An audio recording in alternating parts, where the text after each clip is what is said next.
Hi YouTube family, this is Ebony and I am back with a new video and a fresh word from the Lord. Before I get into the message, I do encourage and challenge many of you to go and read First Kings chapter 6 and the entire chapter before you watch this video. Okay, I will be doing things a little different today on my channel. I've already even prayed over this word before pressing the record button. Okay, so that's one thing we don't have to worry about today, is to pray over this word, because I've already did it for you all. Okay. I also want to talk to those again who are inclined to my videos. Make sure that you go back and take this word back to the Lord and confirm before you receive it as your own. Make sure this word is for you. Okay. And even for those that this word is for, it's still good to ask God to confirm in ways, and help you to identify um what those things that you need to surrender. Okay, what you may need to surrender up, because this is what this video is pretty much about, for those who have not fully surrendered to God. Okay, you all are all on your process, but you're not fully surrendered, meaning that there's certain areas of your lives that you are not fully surrendered in. Okay, it's like you say, Lord, you can have these parts of my life, but these areas I want to keep to myself. I want to be in control of these areas. And so what we don't know, for many of you that may not know, okay, is that we're not in control of our lives. Okay, we may be able to do what we want to do, but there's always another force and another power at work. Rather it's God, the power of God at work, or the power of Satan at work. Okay, and so the only control we have in our lives is the decisions that we make and the choices we make in life. Okay, that's the only thing we have control over. But there's always another force at work in our lives, rather we know it, rather we see it or not. Okay, that is just what it is. Okay, if we all had eyes to see in the spiritual realm, okay, we'll see that everything that we do, I mean, it's all operated by some kind of again force. All right, whether it's demonic or angelic. Okay, and so when we sit there and we don't give God parts of those areas of our lives to him, that we don't submit to him, then Satan has the authority over those areas. Okay, not you. Okay, but Satan does. Okay, you just have the choice to say, okay, I'm just gonna control this area. But in all actuality, you're not in control, because if you ever been in a position where you were doing something for a period of time, you chose to do something that was pleasurable to you. It could be, again, um many people like to do a sport, but a lot of times, when you have a favorite sport, it takes all of your time, it takes all of your attention, whatever it is that you take pleasure in. Okay, it takes up a lot of your time, it costs. Okay, and so, and you decide, like, okay, you begin to start thinking, like, you know what, this taking too much of my time, I'm gonna just chill for a while. Okay, I'm gonna let this go for a while. And then you try to do it, and then all of a sudden, you know you really can't do it. Okay, you're pulled back into it, where you find yourself into that same old thing again. Okay, and so this is not, again, this is a spiritual thing. Okay, and so when we fully don't when we don't fully surrender, this is what's going on. Okay, I can use myself as an example to further explain what I mean, just in case you guys don't get what I'm saying. Okay, when I was walking, and I'm still walking this walk with Christ. Okay, but I'm talking about when I was walking with him and I wasn't fully surrendered. Okay, and so what was going on was, as I was walking with him, I was beginning to realize, certain things within my, walk with him, because again, I was growing in knowledge and things like that. And so as I got to know more and more of who Christ was, I began to desire him more and more, and not only that, desire the things that he desired for me, and so when it came to, again, trying to, again, do things like set a time, where I sit and I pray. Okay, now at this moment in time, I had my son, so I had to create a specific time in my day that I took, apart, so that I could have that time with God. And so I tried, And I'm saying I tried, I set aside that time, and that was the time every day, no matter what was going on, I made sure that I got to that quiet place, that place where I go and I have prayer in my house. That is what I did, okay? And so what was happening was, I got into the groove of making sure I made it on time, to prayer at the specific time that I created for myself. And then all of a sudden, I bounced back, okay? Something in my life happens and it drew me out of that, okay? So here I had a routine going of, being able to put aside some time for me to go and pray to God, but then I'm being pulled back again, okay, from this time. And so now it's all kinds of times that I'm trying to find to, again, squeeze in that time with God, okay? And so this may seem small to many of you, but it begins to become bigger than that, okay? Because again, when we don't surrender all of our areas of our lives to God, and we only, again, we're controlling, or what we think to be, controlling one area of our lives, we're actually, giving Satan authority to control those areas. So what was going on was I kept getting pulled. I kept getting pulled away. I sit there and I make progress at doing something for God, and then I get pulled out of it because, again, I did not, I wasn't fully surrendered to him. Okay. And so over time, it became really a problem. I mean, it never, and even to this day, I'm still trying to, again, keep pressing and moving forward, and pushing myself to make sure, even in those moments, in those days, because trust me, there are going to be times when you don't feel like reading your word, okay? And that's your flesh fighting the things of the spirit, okay? The desires of the spirit, okay? And so what happens is, again, our body is in constant fight mode, okay? Because it don't want to do the things of God.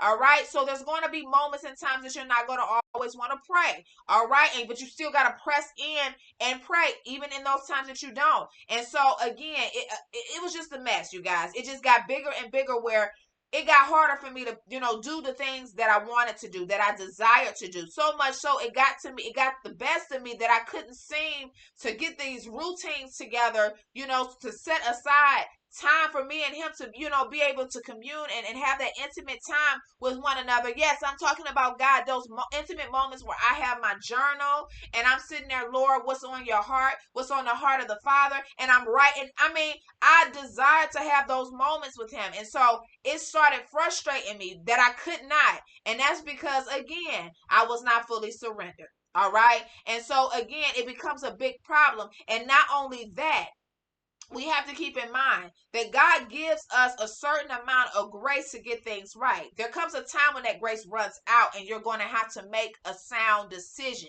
okay? If you're going to serve him, or are you going to serve the things of this world, okay? All right? And so that goes back to, what are you holding on to? What is it that you will not let go, okay? You have to, again, allow yourself to ask these questions, or ask yourself this question: what I'm not letting go of? What has my heart? Okay? Because that's another thing, there's things that cannot have your heart before God. Okay? God has to be on the throne of your heart. He has to come first. Okay? You can't be talking about, yeah, God this, God that, he's my savior, he's my this, he's my that, and he ain't even got your heart. Somebody else do. Or something has your heart. Okay? You can't do that. You got to make sure that God is on the throne of your heart first. So do whatever it takes, again, to make sure that he's there first. All right? All right. And so 1 Kings chapter 6, you guys, is talking about Solomon. As you all know, if you all have read the chapter, all right, it's all about Solomon building this temple for God, okay? And this temple was made for the purpose of God's presence dwelling amongst, his people, Israel, okay?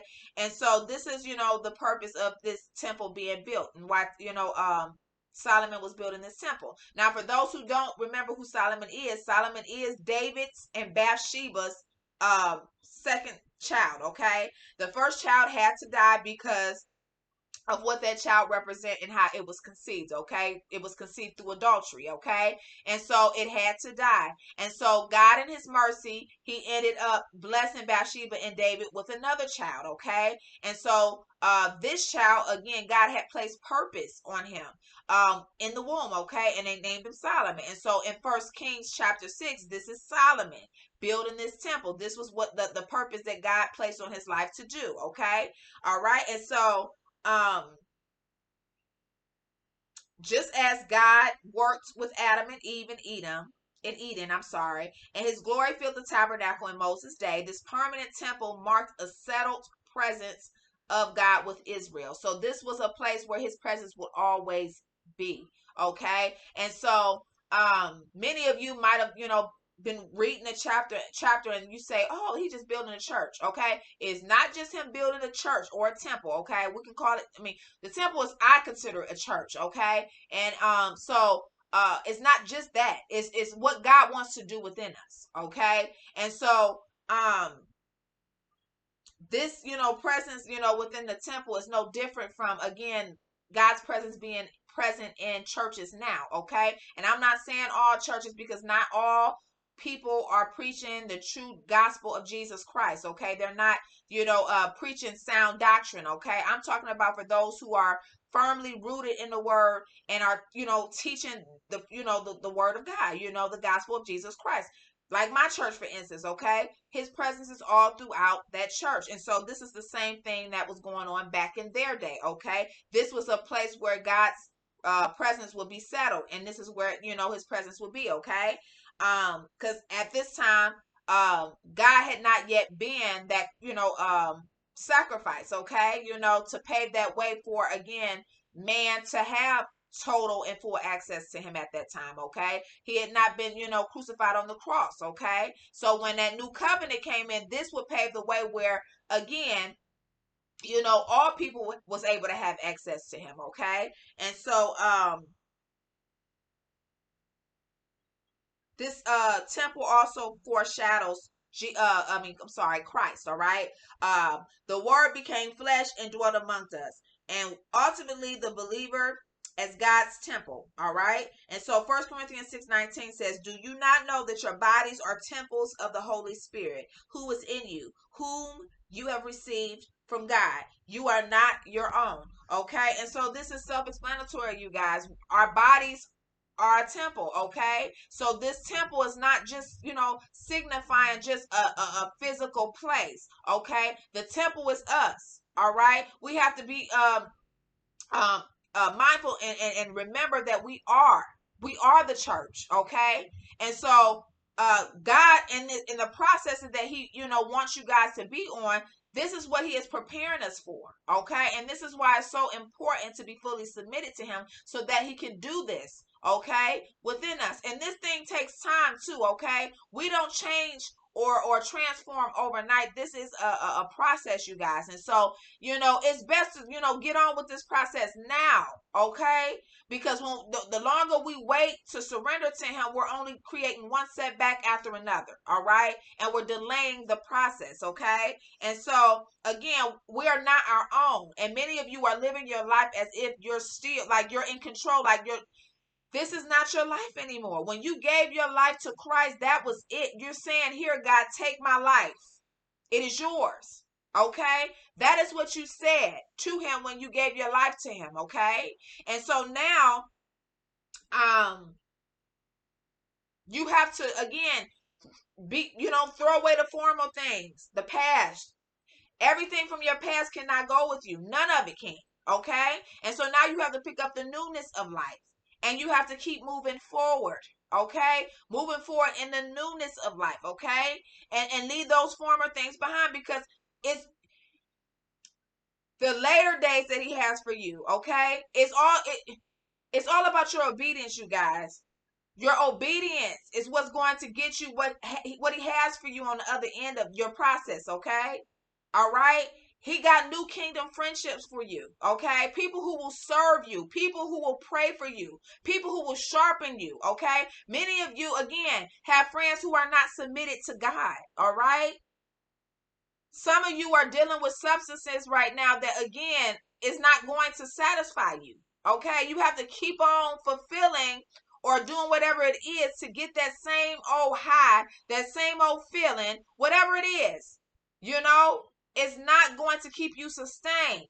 Okay, and so that's why it's just best for you guys to give it up and let God do this inner work in you, because if you allow him to do this inner work in you, the things that you used to do, you ain't gonna want to do no more. Okay, the things that felt good to you, I'm telling you, whether it's friendships, whether it's again just again doing, going to places that you just you had a liking to, you're not gonna want to do none of that anymore. Okay, none of it. You ain't gonna even want to hang around the people that, again, that you grew up with, okay? Because God's light will begin to start shining on things, allowing you to see. Because in God, you outgrow people, okay? And so the things that they do, I'm telling you, will begin to start turning you off. And it's like, ugh, I don't want to do that no more. I've been there, all right? And I had to be careful, because a lot of times, when you sit there and you're walking with Christ, it's easy to fall into, again, the trap of self-righteousness. Okay? Where, because God's light will start shining on people that you kick it with. He start revealing character flaws and stuff, and it be like, ugh, like, stuff you ain't never seen when you was dealing with them. Okay? All right? And so it just had you like, mm-mm. Look, even if y'all ain't noticed that now, y'all will notice it soon as y'all get that, get with the program and submit and surrender to him your whole entire life. I'm telling you, you guys, the stuff that you used to do, the people you used to hang around, the places you used to go, you ain't gonna want to do it no more. I'm telling you. And it's gonna be like a breath of fresh air, because it's just like, Lord, whatever it is whatever you doing in me, keep going. Okay, it's so refreshing, because again, a lot of times, you can't control what you're doing, because again, the areas that you ain't submit to God, again, Satan is controlling that. So even when you want to do the right thing, you cannot do the right thing. So even if it was a time that you were hanging around somebody, or you was going to a particular place that you found, fun or whatever, you don't really want to be there, but again, you're there. And so it's just like, but you got to be there, because again, it's another power at work, that keeps you going back to these things. Okay, I hope you guys are reading what I'm saying. Okay, so the temple of Solomon built was only a picture of heavenly reality. All right. Hebrews 8:5 says the earthly tabernacle and temple were shadows of the heavenly temple. The temple also reflects God's eternal kingdom. His throne room and the heavenly dwelling worship is perfect. Okay. And so, again, like when we let him do this work in us, I'm telling you, it's like, I can only, speak for myself, just allowing him to take me through everything that I had to go through. You'll start noticing the difference, the change that he is making within you. Okay, you begin to start even feeling a shift, in him shifting your environment. Okay, and it's just like heaven. It's like I ain't never been to heaven, you know what I mean, but it's just, I mean, I can't describe it. I really can't. I mean, but again, my environment is just so heavenly. Okay, like, it's like my life is like, I don't know, you guys, I still don't have the words for it. I just know that I am in perfect peace. Okay, perfect peace. I mean, this is a peace I ain't never had ever in life. Okay, that I'm living. I really cannot describe this feeling, but if you allow him to work, y'all, I'm telling you, your life is gonna feel like, I'm telling you, I still don't even know. I don't have the words, okay? But I'm telling you, I will cut anybody off who disrupts what, my atmosphere is like, what my peace is like, okay? I'm telling y'all. Y'all need to get with the program, all right? And let God do it, okay? I'm telling y'all. I ain't tripping.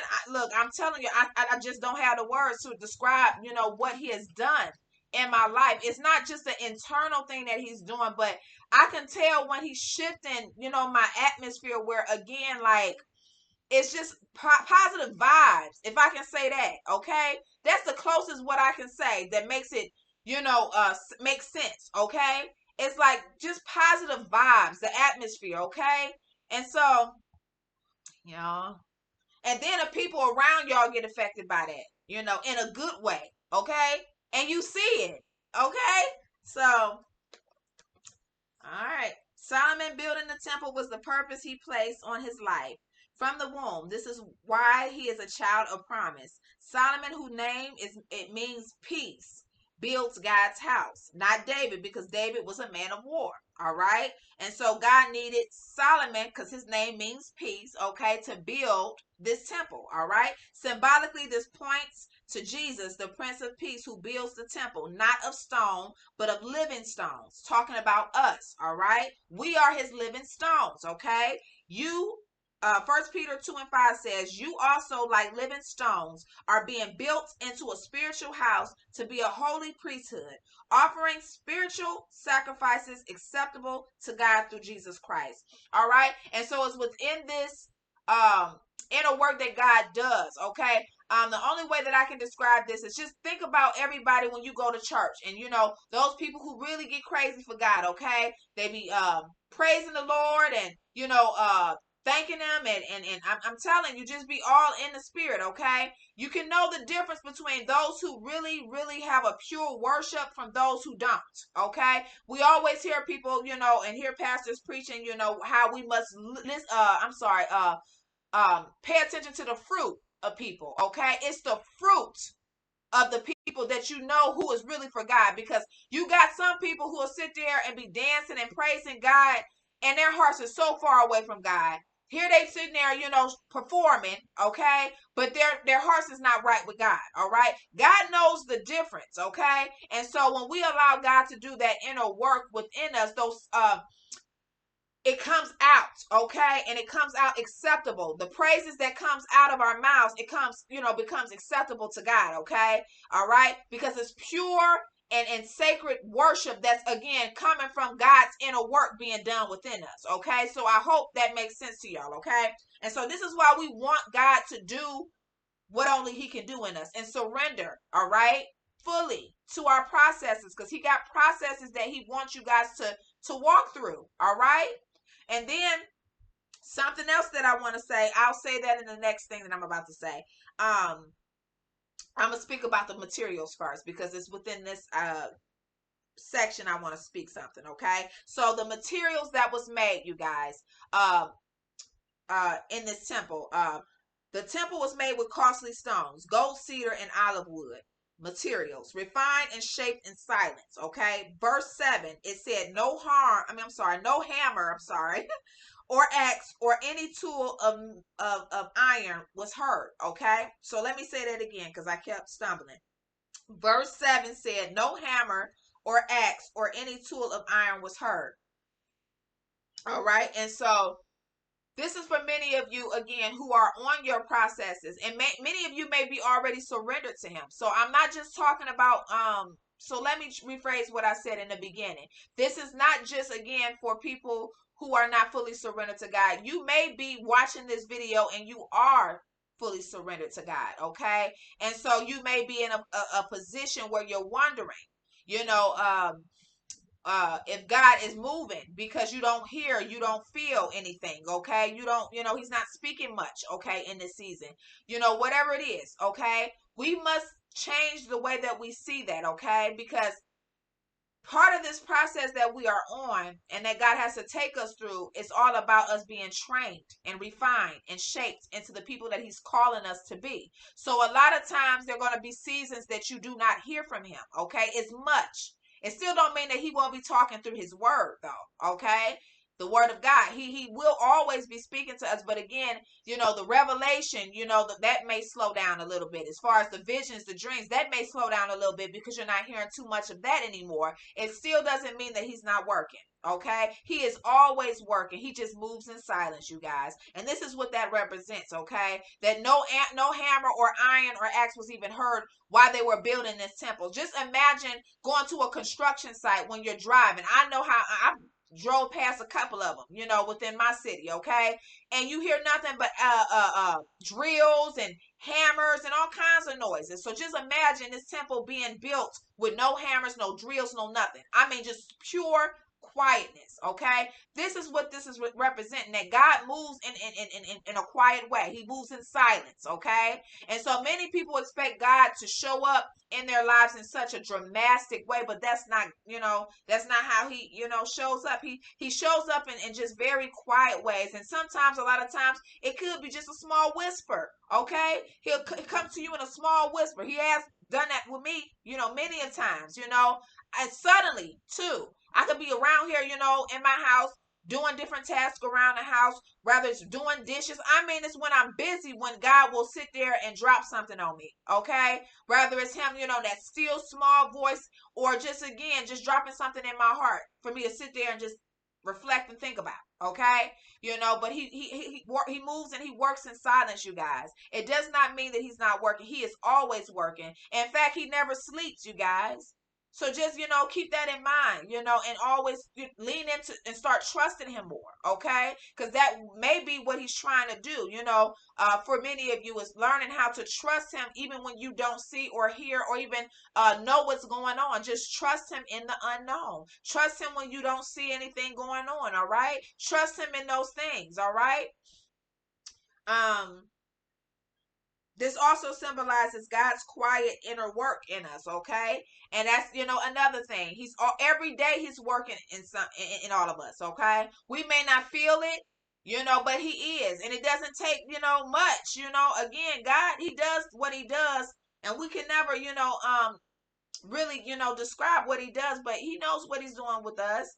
And we not gonna always feel what he's doing or see what he's doing. Okay, we just trust that we are a work in progress. All right, and that he's working on us. All right. All right.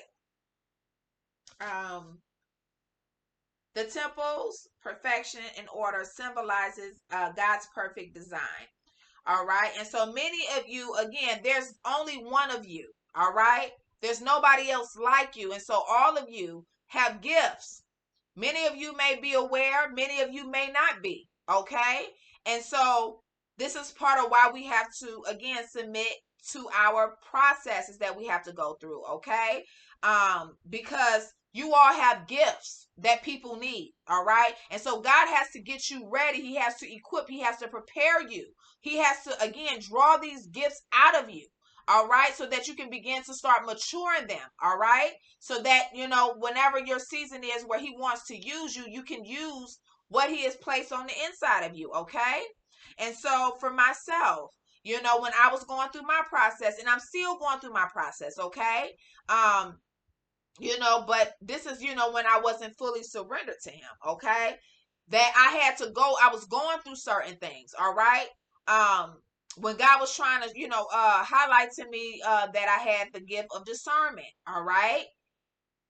It was sometimes where I just knew the answers to things. And I'm just like, no. I mean, I used to question myself all the time. Like, how would I know that? Because, the world tells us that if we don't see the evidence, then it's not real. It's not true. All right. But in God, when we have his gifts, again, his spirit, what they say, confirms. His spirit confirms with our spirit. Okay. And let us know when something is not right, something is, off, something is not, real, something is, a lie. Discernment does that. Okay. And so when I was going through my process, I didn't know. I kept doubting myself. Okay. Meaning I was doubting the gifts. Okay. Until one day God had to come to me and say, trust what you think. Okay. Trust those feelings when using your discernment. And and again, it's situations he'll put you in where you have no choice but to, again, exercise that particular gift. And so for me, it was discernment. I also, again, as I was going through this process, the Lord showed me, helped me to develop the gift of discerning of spirits, meaning I know the spirit behind a person. Okay, I know when a demonic um person, I mean a demonic entity is, possessing a person. I know it, because there's times where God has placed me in situations where I could feel the enemy. I could feel that person right, within that other person that, again, that I was, around. Okay. And so I had those moments where I had to be quiet. I couldn't say much. Okay. Because again, that demon within that person was ready to act out upon whatever it was I was going to say. All right. And so I had to be trained to know when to not speak and when to speak. Okay. And so a lot of times we have to go through situations to draw these gifts out of us. All right. And so many of you, again, you have gifts that people need. There are people that are waiting on you. All right. And so when we don't fully surrender to the process that he has us on, you guys, we're only creating setbacks and delay. All right. Meaning we're pushing our own selves back from the blessings that God is trying to get us to. All right. And so these blessings, just so I can be clear, you guys, because the first thing that people think, when we hear blessings, is that, oh, it's material. But it's not just that. It's spiritual blessings that helps us to be prosperous in our walks. Okay. And helps us to stay sustained in our walks. Okay. And so it's not just the material, but it is material too, but it's not just that. Okay. And so this reveals that God is a God of order, precision, and design. And so is his work in the church and in us individually. Okay. So we are all uniquely made. Okay. And so whatever purpose that God has placed on your lives, only you can do it. Okay. It's set up for only you to do it. Not to say that God can't raise up another to do whatever it is that you refuse to do, because he can. But you are the person that's, right for whatever purpose he has placed on your life. Okay. And so this is why it's so essential for you all to fully submit to God and your journeys with him. Okay. um and there's also an order, okay, that God's church is supposed to, be in. Okay. Many people are, doing what they want to do in churches. Okay. I'll never forget, I was invited to a church by somebody, and we go, and the choir was pretty good, but towards the end of the service, I heard the pastor talking about, well, if you want to join a ministry, just come after service, and we can, sign you up, and and I'm assuming that they're also training these people. Okay. And so the first thing I initially said to, the person who invited me, I said, you don't need to go here. All right.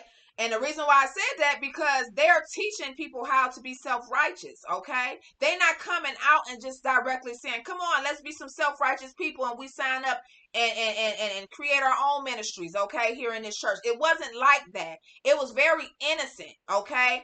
Because again, many people probably just don't, know the order of God. But see, this is why God should be in the center of everything that we do. Okay. But this is what they were saying in there. And I'm like, you don't need to go there, because they're teaching people that they can sign up for their own ministries. Okay. Meaning that anybody in there could be a prophet, that anybody in there could be a teacher, that anybody in there could be an evangelist. Okay.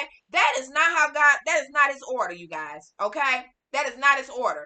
God is the one who appoints. He is the one who anoints. He is the one that promotes. He is the one that put people in their positions. He is the one that gives us identity. Okay?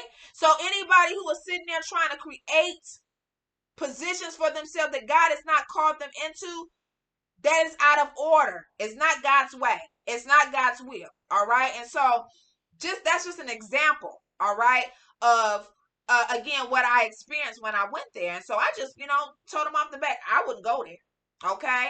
Because that's not, God's order. All right. And so even within us, we are all uniquely made. And so that's why, again, you guys, get on board. Get on board and let God do what only he can do, you guys, in you. All right. And so the inner sanctuary, the holies of holies is what it was. Okay. And it's God's throne. All right. And so only the high priest could enter the most holy place, representing the ultimate access to God's presence, something only Christ would open for all believers. Okay. And so at this time, okay, this particular sanctuary, the inner sanctuary inside the temple, was again the throne of grace. Okay. But this was a place that not everybody could go, but only the priests. All right. In Leviticus, I forgot what chapter, and once I find out what the chapter is, I will put it in a description box. I think I did it in one of my videos and spoke about the same thing, where the priests, they had these strings on their garments. Okay.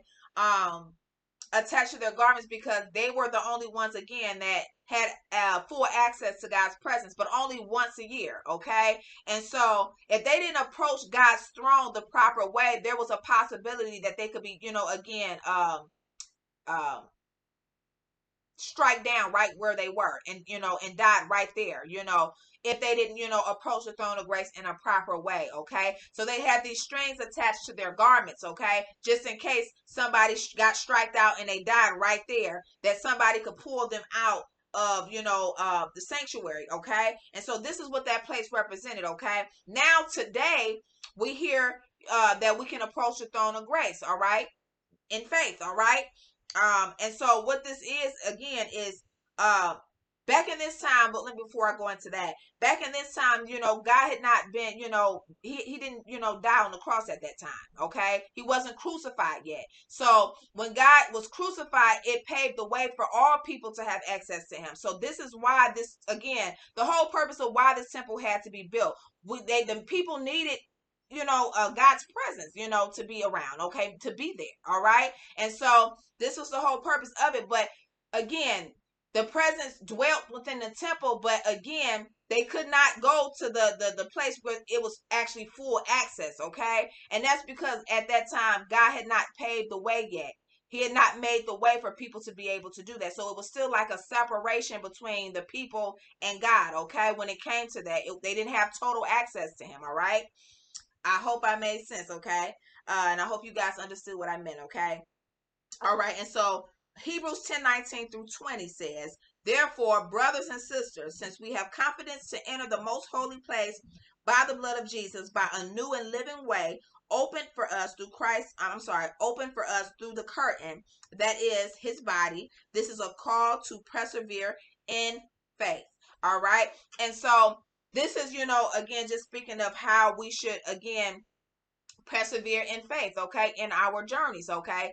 With him. Okay. But we also now have the access to go and to, approach the throne of grace. And for many of you who don't know, what that actually means, this is just, again, prayer. Many people have these, um, prayer where they're petitioning for God. Okay. They petition, and then they intercede for, other people, and then they get up and they go about their day. But when you really want God to really move in your life, a lot of time, and then you want to have that commune time where you're in his presence, this requires a little bit more time. Okay. Where you sitting down at the feet of Jesus, just in prayer. Okay. And you're not getting up until you at least get a release, or you feel a sense of peace. And that's like confirmation that whatever it is that you've been interceding for, or praying for, that that God is already, you'll feel a shift. Okay. And so that's like, again, I've been in these times, these moments with God where I actually feel his presence. Like, I feel the warmth of him. Okay. On my body, though. Like, he's just, communing. It's like a face to face, even though we cannot see him, of course, but we know he's there. Okay. But you feel his presence, and it's a lot stronger. Okay. When you're in this, posture of prayer. Okay. That's all it really is, a posture of prayer, but you're allowing yourself to focus in a lot longer and more on God, so that you can usher in that presence of God. Okay. And so that's, kind of what it is. And I hope I made sense with that as well. Okay, give me one second, you guys.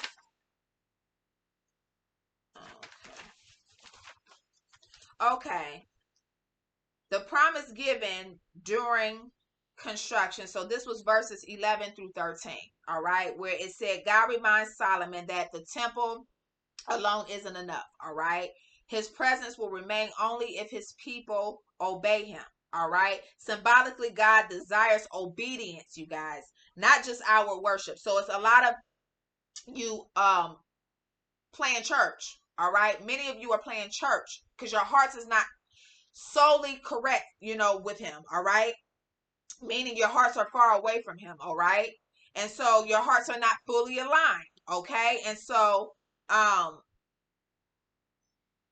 this is, again, it's unacceptable. All right. And so this is what I was speaking of early on in my message. That it's so important that we surrender, to the process, because again, we sit there and we go to church every Sunday and we figure, oh, and we're faithful about going every Sunday. Okay. You could be going to church every Sunday. I mean, showing up every Monday, every Wednesday and Friday, however they have your church services set up.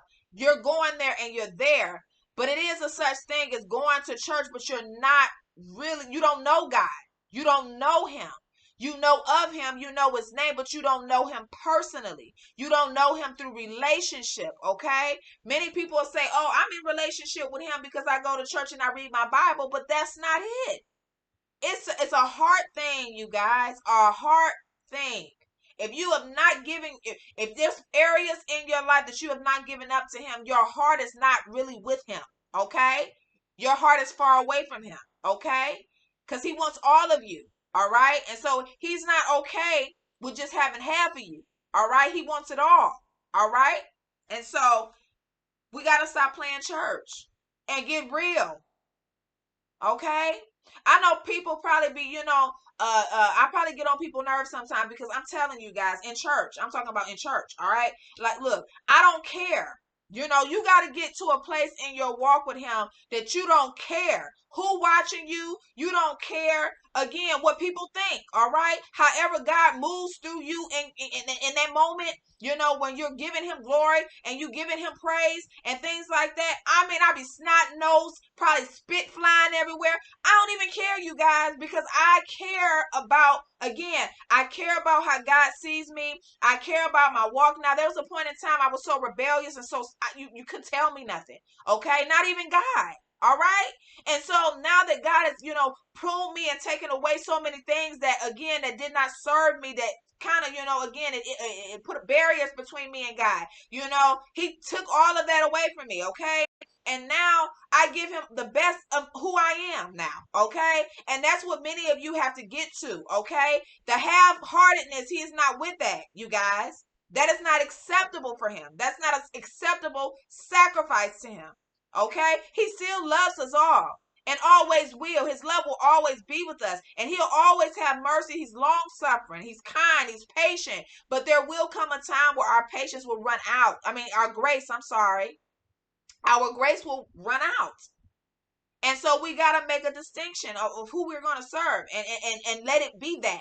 Okay. But we can't, that's double-mindedness. Okay. Well, we have one foot in, one foot out. Okay. It's almost like we can't decide. All right. And God said it's either me or it's the world. Okay. Isaiah 66 verses 1 through 2. Heaven is my throne and the earth is my footstool. Where is the house you will build for me? Where will my resting place be? Has not my hand made all these things, and so they came into being, declares the Lord. These are the ones I look on with favor. Those who are humble and contrite in spirit, who tremble at my word. Okay? And so again, this goes back to what God has already told you to put down. Do you fear him?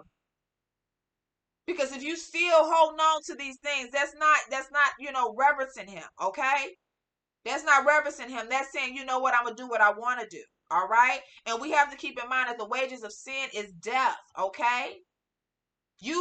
Again, not surrendering your entire life, that's still sin.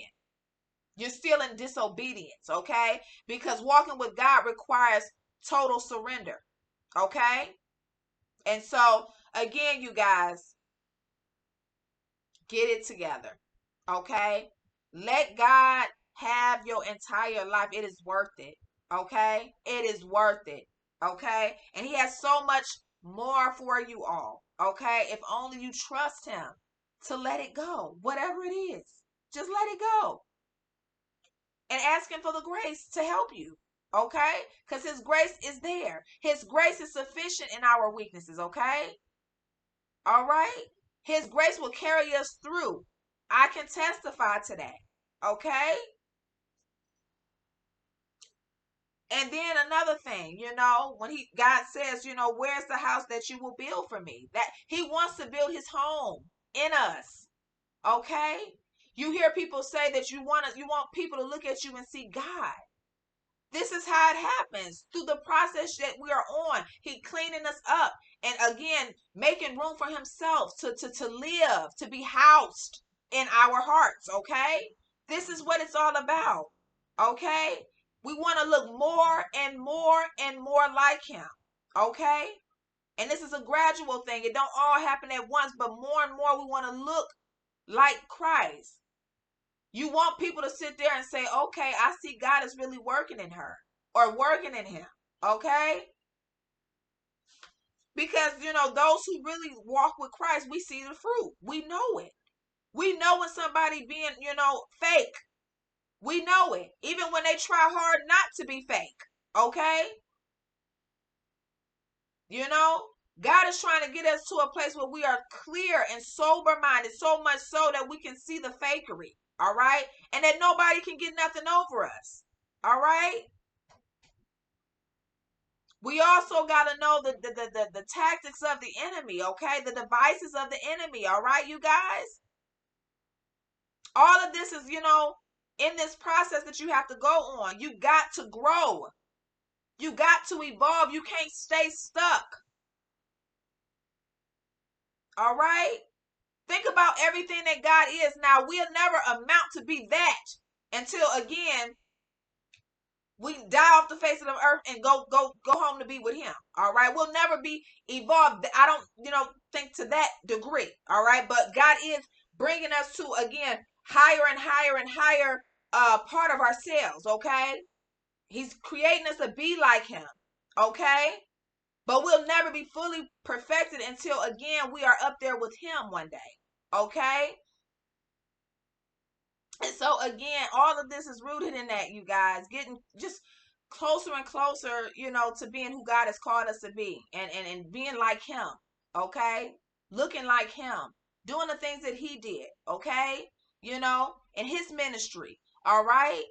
Because this is all about fishing for souls, saving souls, getting as many souls as possible. And he can only do it through clean vessels. Okay. The temple Solomon built was grand. Okay. And so Haggai chapter 2 and verse 9 says, said the future temple fulfilled in Christ and his kingdom would have greater glory. All right. And so that is what, again, he's trying to do in us. There's a greater glory to be revealed within us if we allow him to do the work. All right. This means also that God is not done with many of you. Okay. Of course, you all know that. That the future of your life ministry and your callings will carry greater glory than the past. All right. And so the best is yet to come for all of you. Okay. Because his spirit is still filling, shaping and transforming you all. Okay. You into a greater vessel of his presence. Okay. And so the peace, shalom, his promises is not just calm feelings. Okay. It's wholeness, completion, fullness, nothing missing and nothing broken. So he's trying to restore us to who we're supposed to be. Think about back in Genesis and who what's the Lord, how did I forget their names? Adam and Eve. Okay. All the way back to how they were so pure. Nothing was wrong with them because, again, they were in a place where, again, they were whole. They weren't broken. And they were complete. Okay, you guys? I mean, they lacked nothing.